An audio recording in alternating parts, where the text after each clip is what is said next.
Assalamualaikum sedulur, balik lagi di channel Programmer Copy Paste, coding santai, santai terus. Jadi gini teman-teman, kita akan bahas sedikit tentang backend developer. Jadi API yang selama ini kita bikin itu adalah bagian dari backend developer.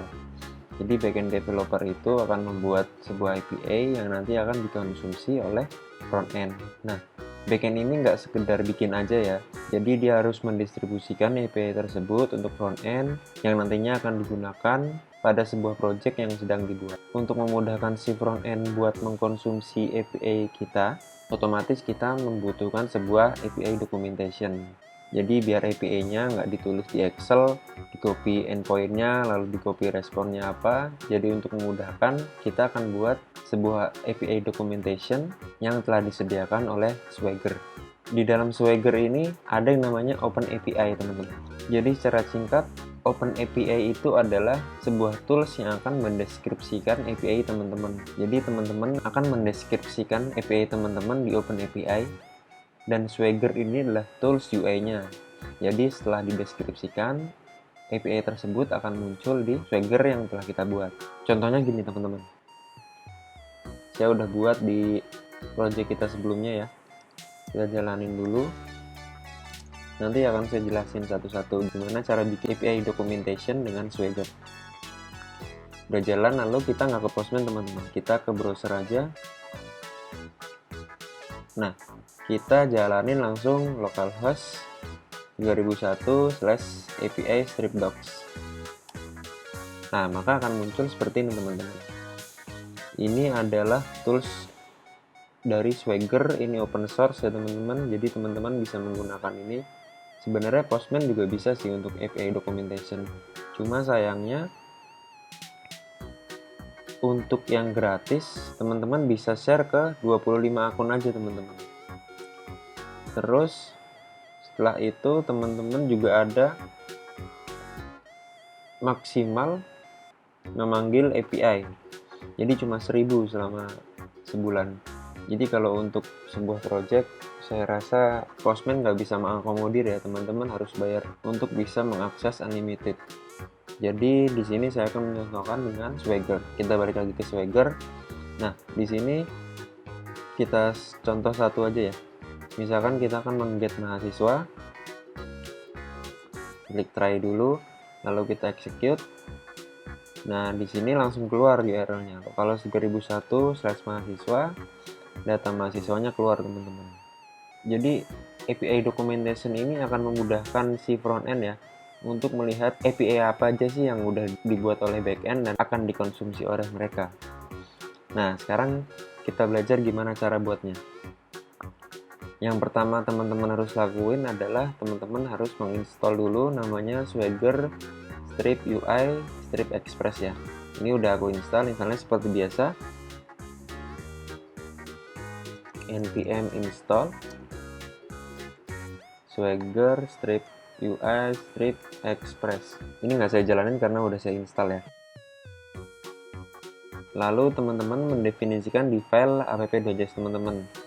Yang pertama kita panggil Swagger UI-nya require Swagger UI Express. Lalu kita buat konstanta baru API documentation require filenya ya. Kita di sini nama filenya apdocs.json. Lalu, nah ini adalah endpoint yang akan digunakan untuk API documentation tersebut. Jadi /API strip docs setup API documentation. Jadi ini bebas ya teman-teman, bisa custom sesuka teman-teman. Lalu kita ke file apdocs.json-nya. Nah, sesuai dengan namanya ya. Jadi kita di sini pakai format JSON. Yang pertama kita panggil dulu Open API-nya versi 3. Lalu di sini info ini berisi title, deskripsi, dan version ini akan muncul di paling atas. Ini titelnya, ini versinya, ini deskripsinya. Oke, yang kedua server ini nanti kalau misalkan teman-teman udah punya 2 server, misalkan di lokal dan di dev atau di prod gitu. Nanti teman-teman tinggal setting aja di sini description-nya, jadi nanti teman-teman tinggal pilih. Saya contohin ya.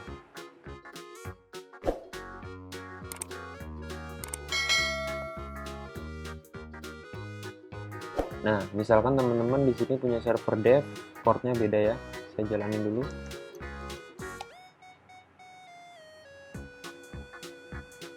Saya refresh. Oh sorry, underscore-nya belum dihapus. Save lagi. Saya refresh. Nah, di sini akan ada pilihannya teman-teman. Teman-teman mau pilih yang mana, dev atau lokal. Misalkan dev 3002, otomatis ketika kita execute maka di sini request URL-nya 3002. Di sini error karena memang kita kan pakainya 3001. Oke, kita balik lagi codingan. Sementara ini kita tutup dulu. Lalu teks. Nah, teks ini fungsinya membedakan di sini teman-teman. Nah, di sini saya punya dua teks, jadi kayak dua tab gitu. Yang pertama mahasiswa, yang kedua jurusan. Nah, ini juga bisa diperbanyak ya, ini bisa unlimited isinya. Nanti tinggal teman-teman sesuaiin aja. Jadi name-nya ini nanti disamain dengan endpoint yang teman-teman bikin. Misalkan di sini /mahasiswa, teksnya mahasiswa. Misalkan di sini saya ganti jurusan, otomatis dia akan pindah ke bawah. Jadi di sini untuk contoh yang jurusan. Nah, di sini teman-teman. Jadi /jurusan, teksnya jurusan.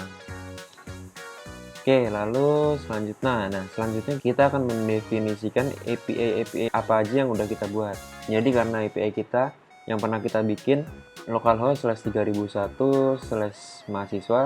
Jadi di sini langsung aja teman-teman. /mahasiswa. Get ini metodenya, lalu teksnya ini ikut yang di atas ini, name-nya. Lalu summary ini deskripsinya teman-teman. Jadi akan muncul di sini teman-teman. Ini summary-nya. Ya hampir sama kayak deskripsi sih. Oke, selanjutnya deskripsinya. Kalau deskripsinya saya isi misalkan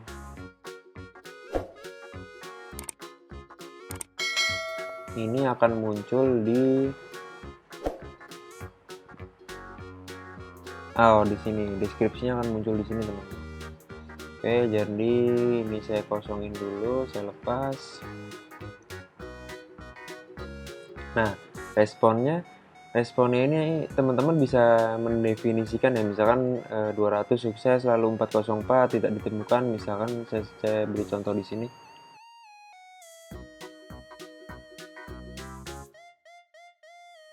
Kita save, kita refresh lagi. Nah, di sini akan keluar data status code-nya ya, misalkan 200 sukses, 404 not found gitu, dan sebagainya.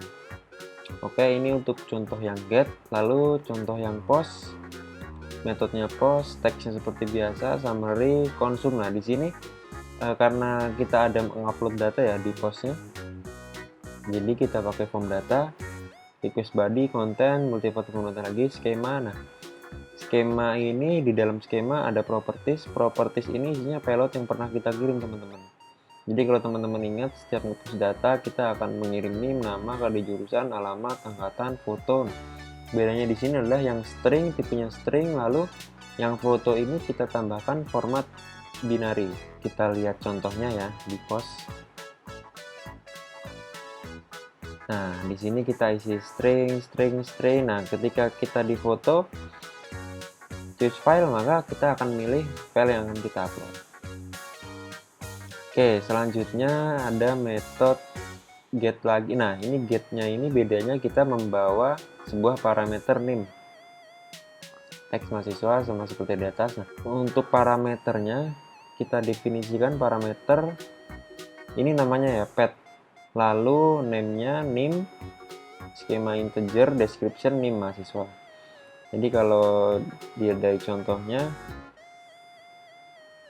nah di sini kita cari name, cari mahasiswa berdasarkan name, misalkan 1002. Nah, kita akan keluar name-nya 10.002 Rio.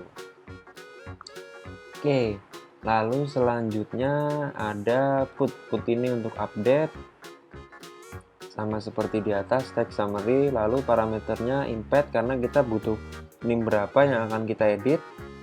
Lalu karena kita bawa request body, jadi kita definisikan di bawahnya request body apa-apa aja yang kita ubah. Contohnya seperti ini.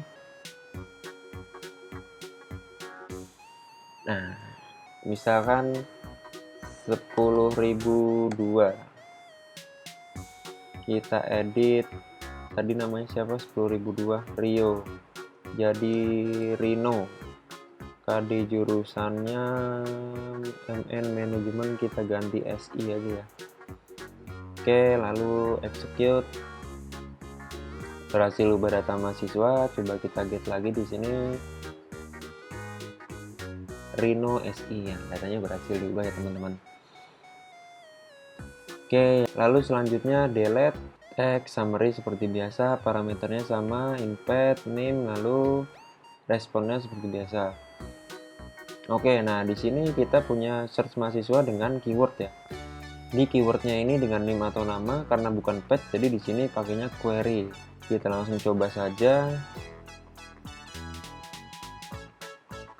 Di sini search.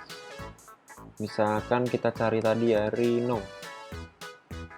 Nah, keluar datanya, atau kita cari 10.002 Rino keluar.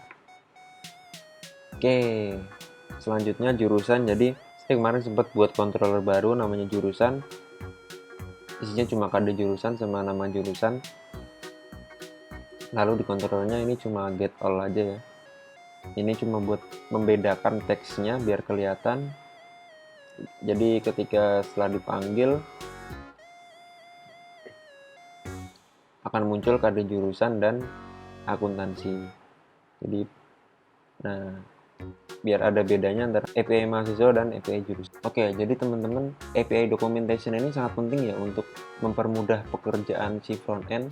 Jadi ketika dia butuh API mahasiswa, dia langsung ke tab mahasiswa, API apa aja yang tersedia.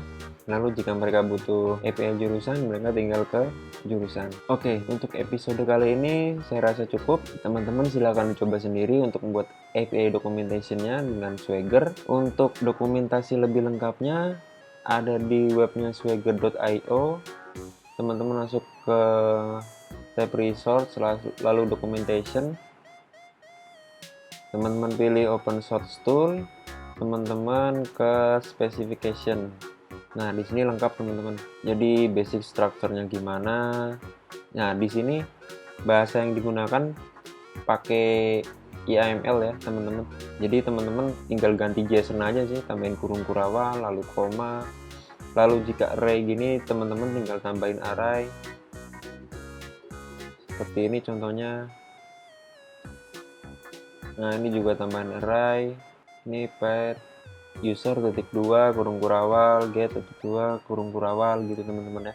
Oke, selamat mencoba teman-teman. Terima kasih buat teman-teman yang selalu ngikutin channel programmer copy paste. Jika konten ini bermanfaat, silahkan di-share ke teman-teman kalian. Jika ada yang kurang dari codingan saya atau ada yang perlu diperbaiki, silahkan tulis di kolom komentar. Jangan lupa like, komen, dan subscribe. Sampai jumpa di episode selanjutnya. Wassalamualaikum warahmatullahi wabarakatuh.